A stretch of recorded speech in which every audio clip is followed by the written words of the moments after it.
हे friends, कैसे हो आप लोग। मैं हूं आपका दोस्त चेरी और welcome to cheers with Cherry. आज के ब्लॉग में हम जा रहे हैं देहरादून से पंचकुला चंडीगढ़। ये प्लान भी 5 मिनट में बना। सुबह 6 बजे जानू भाई का फ़ोन आया कि चंडीगढ़ जाना है। 8:30 बजे हम घर से निकल गए, तो ब्लॉग स्टार्ट करने का भी टाइम नहीं मिला। ना ही मैं कोई इक्विपमेंट वगैरह लेके गया अपने साथ, सिर्फ मोबाइल फ़ोन था मेरे पास, माइक भी नहीं था। तो हमने ऐसे ही शूट करना शुरू कर दिया और मैंने शूटिंग स्टार्ट करी है सेलाकुई पहुंचने के बाद। तो शुरू का वैसे भी ट्रैफिक था तो कोई फ़ायदा भी नहीं था। साथ में मैं वॉइस ओवर कर रहा हूँ ताकि मैं आपको जो चीज़ें इंपॉर्टेंट है वो बताता रहूँ, क्योंकि माइक था नहीं तो हमारी आवाज़ इतनी अच्छी तरीके से रिकॉर्ड हुई नहीं है। हमें जाना इसलिए था, वहाँ पे हमारे कोई रिलेटिव थे जिनका स्टोन का ऑपरेशन था, तो उनसे मिल के आना था। इसलिए हम जल्दी से निकले और एक ही दिन में अप डाउन किया। तो आपको बताते हैं क्या क्या हुआ मज़ेदार रास्ते में।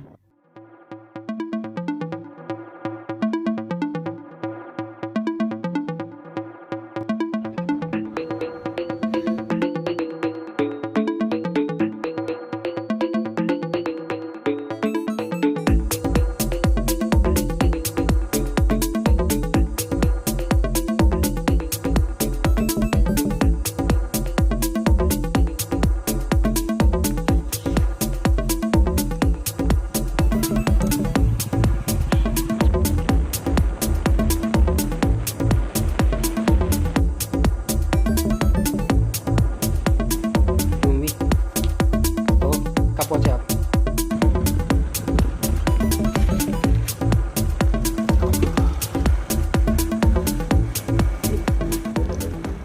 तो भाई सबसे पहले तो एक ग्रीनरी देखो कितनी प्यारी है, चारों तरफ बहुत ही प्यारी ग्रीनरी नज़र आ रही थी। साथ में हमारा लक अच्छा था कि रोड भी नई बनी थी बिल्कुल। तो यहाँ से लेके पोंटा तक हमें बहुत बढ़िया रोड मिली, तो मज़ा ही आ गया यहाँ से जाने में।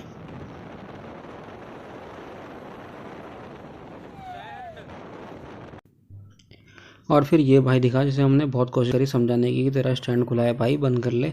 इसको 2-3 बार ओवरटेक मारा और इसने भी हमें 2-3 बार उतनी ही ज़ोर से ओवरटेक मारा, लेकिन स्टैंड ऊपर नहीं किया। आगे का पता नहीं क्या होगा इसके साथ।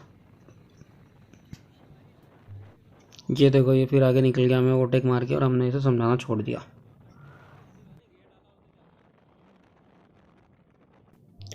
तो ये भाई साहब पोंटा साहब की नदी आनी स्टार्ट हो गई थी, जिसमें आगे जाकर डैम आता है। तो नदी देखो कितनी प्यारी है, बहुत ही सुंदर और बहुत ही गहरी नदी है ये देखो क्या सामने नज़ारा है यार। बचपन से मुझे ये सीन बहुत पसंद है, जब भी मैं इस रोड से निकलता हूँ मुझे मज़ा आ जाता है यहाँ देखकर। अब सामने पोंटा साहब में जो लेक आती है वो आ गई है, जहाँ पे बोटिंग भी होती है। यहाँ पे हमेशा काई जमी रहती है और ये रोड भी बहुत प्यारी है। देखो दोनों साइड खाई है, बीच में पतली सी रोड है, बहुत अच्छी लगती है। साथ में लेक है जहाँ पे बोटिंग होती है, बहुत ही खूबसूरत जगह है ये भी। ये लेक हमेशा काई से कवर रहती है, लेकिन अगर आप इसके ऊपर से बोटिंग करोगे तो आप इसके ऊपर से निकल जाओगे, कोई दिक्कत नहीं होती है।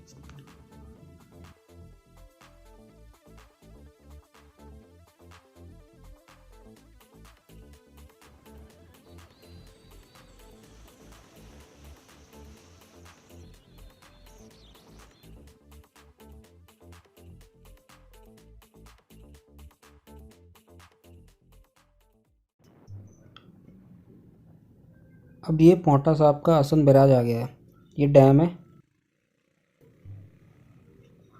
इसमें एक तरफ देखो बिल्कुल भी पानी नहीं है और सारा का सारा पानी दूसरी साइड रुका हुआ है। ये बहुत ज़्यादा पानी है, डर लगता है इसे देखकर। और देखो कितनी बड़ी वो जो लेक है वो भी इससे जुड़ी हुई है, बहुत सारा पानी है यहाँ पे। और ये ग्रीन पानी है, बहुत ज़्यादा गहरा है।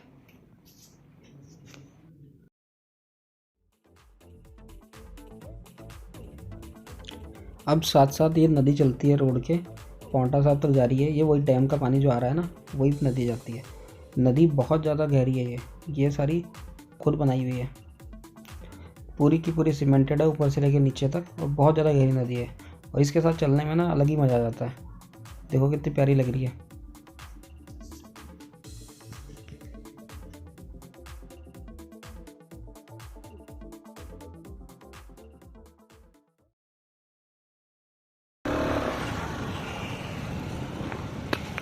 आज आपको बटन दबाना है कोई, अपने आप हो जाएगा। अपने आप चल रहा है। ऑटोमेटिक होगा। 34 हो गई। ओके, हो गया हो गया हो गया हो गया हो गया।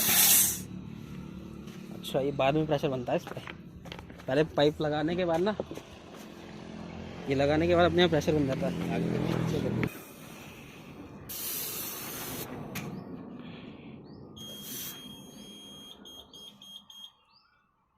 हो गई, सही है ये। ओके, देख लो एक बारी और लगाऊं, लगा नहीं मुझे कि भरी।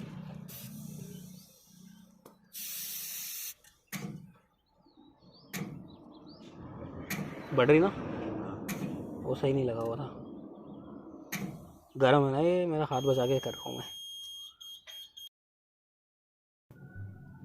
तो काफ़ी मशक्क़त के बाद हमने टायर में हवा डाली और हम पौंटा भी पहुंचने वाले थे। ये रोड वही चलती रहती है नदी के साथ साथ, और बहुत बढ़िया रोड है ये, मज़ा आ जाता है यहाँ पे गाड़ी चलाने का ना, अलग ही लुक। देखो कितना प्यारा ग्रीनरी दिखती है, साथ में नदी दिखती है और रोड भी नई बनी हुई है, तो इसमें तो अलग ही मज़ा आ रहा है यहाँ पे घूमने में।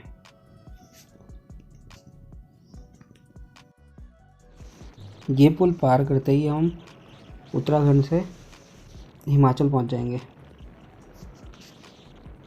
सामने पौंटा साहिब वाला गुरुद्वारा है, और जो ये पुल है ना, ये नदी पे बना हुआ है, ये डैम की वजह से अब सूख चुकी है। एक टाइम पे ये नदी इतनी ज़्यादा बड़ी थी और बोट से नदी क्रॉस करते थे लोग।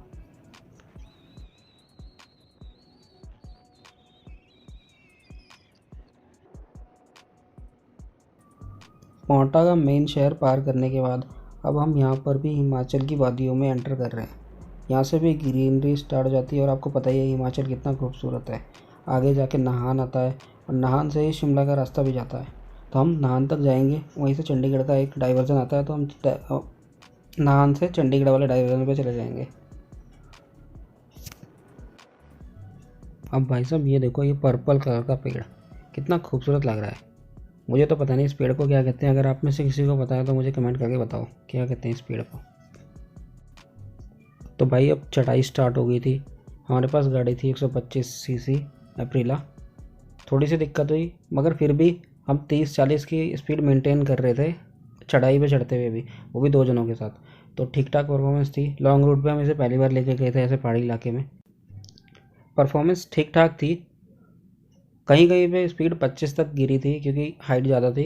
जो नाहन की पहाड़ी आती है तो वहाँ पे थोड़ी सी हाइट है, तो फिर भी नॉन गियर गाड़ी के लिए इतनी स्पीड ठीक है। 2 जनों के साथ हम आराम से, हमें ऐसी कोई दिक्कत नहीं हुई कि हमें रुकना पड़ा।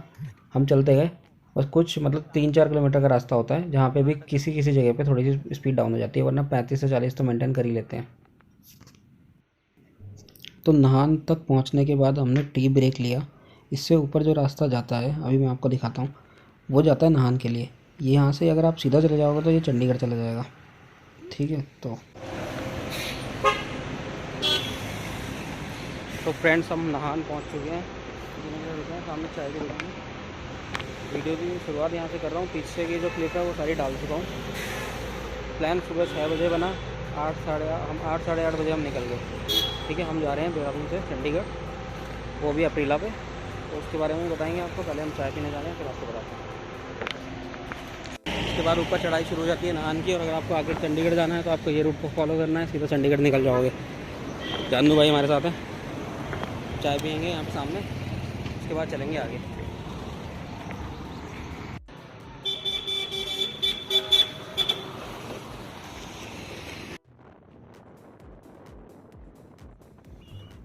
तो चाय वगैरह पीने के बाद हम आगे चलने लगे। आगे कुछ गांव आते हैं और ये ढलान वाला रास्ता है। नाहन हाइट पे है, मतलब देहरादून से आप जाते हैं, जैसे पौंटा पार किया तो नाहन पे पहले आप हाइट चढ़ते हैं, फिर उसके बाद डाउन की तरफ जाते हैं। तो अभी हम डाउन जा रहे हैं, फिर हम कालाअंब पहुँचेंगे, उसके बाद नारायणगढ़, फिर हम पंचकुला जा रहे हैं, तो पंचकुला पहुँच जाएंगे कुछ देर बाद।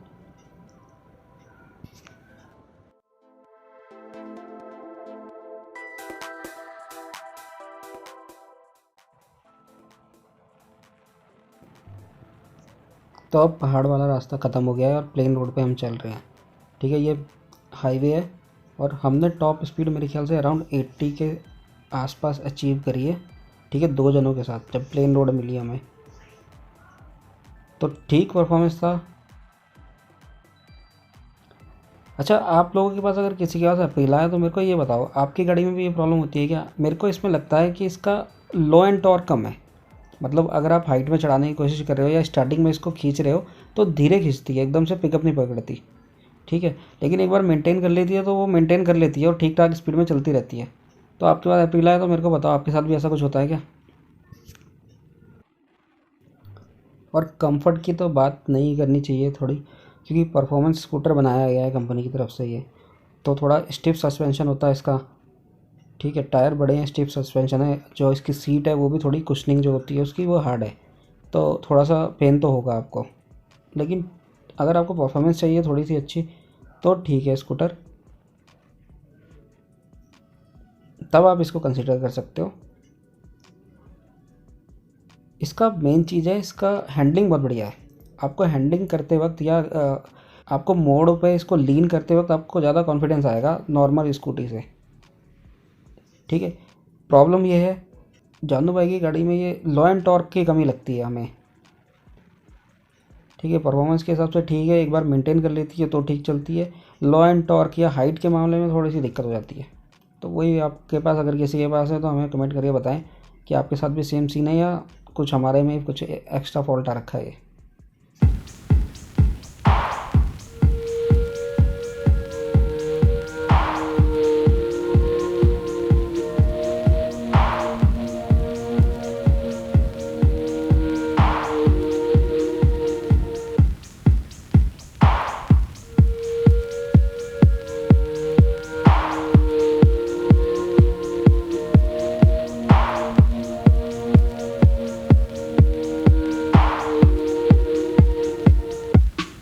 ये पहाड़ियाँ आ रही है, ये नाडा साहब की पहाड़ियाँ हैं। इससे थोड़ा आगे जाओगे तो नाडा साहब गुरुद्वारा आ जाएगा। थोड़ा सा ही रह गया था यहाँ से, लेकिन हमें इससे पहले जो एक लेफ्ट टर्न आता था हमें वहाँ मुड़ना था, तो हम यहाँ से इधर मुड़ गए। सामने जो पहाड़ है इसके पीछे नाडा साहब है।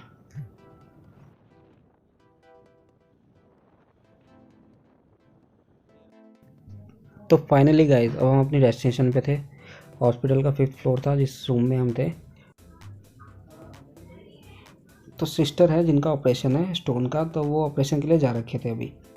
तो हम लोग बोर हो रहे थे उस समय, तो हमने सोचा बाहर देखते हैं। देखो 5th फ्लोर से कितना छोटी छोटी चीज़ें नज़र आ रही है बाहर, और पूरा का पूरा शहर लगभग दिख रहा था।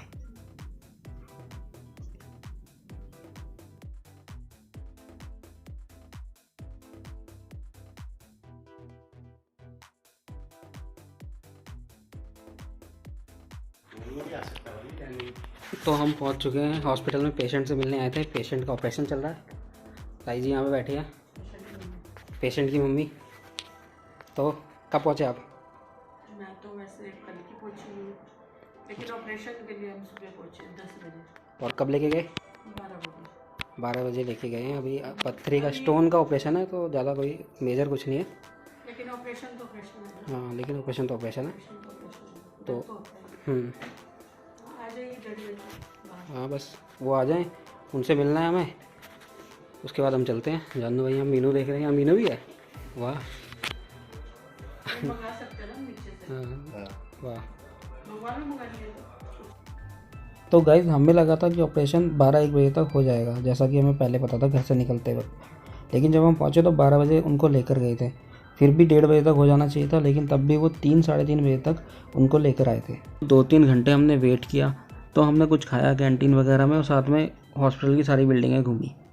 हॉस्पिटल में ऐसा कुछ नहीं था कि आप पेशेंट के साथ जाएंगे। हॉस्पिटल का स्टाफ अपने आप पेशेंट को लेकर जाता है और अपने आप रूम पे ले आता है। तो हम में से किसी को भी अलाउड नहीं था उनके साथ जाना।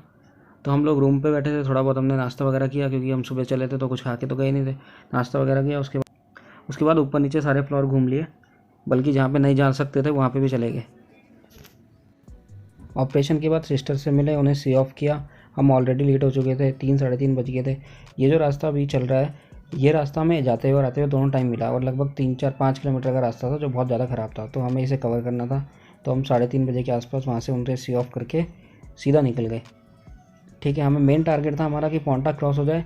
पोंटा क्रॉस होने के बाद अब तो अपना ही पन्ना हो जाता है, उत्तराखंड आ गया तो अपना ही घर है, कहीं पे भी हो कोई दिक्कत नहीं होती। उससे पहले का टारगेट था कि वो कवर कर लें हम टाइम से, तो हम 3-3:30 बजे निकल गए थे वहाँ से।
तो अब अंधेरा हो गया था और हम पोंटा की मार्केट में थे, हम पोंटा क्रॉस करने वाले थे।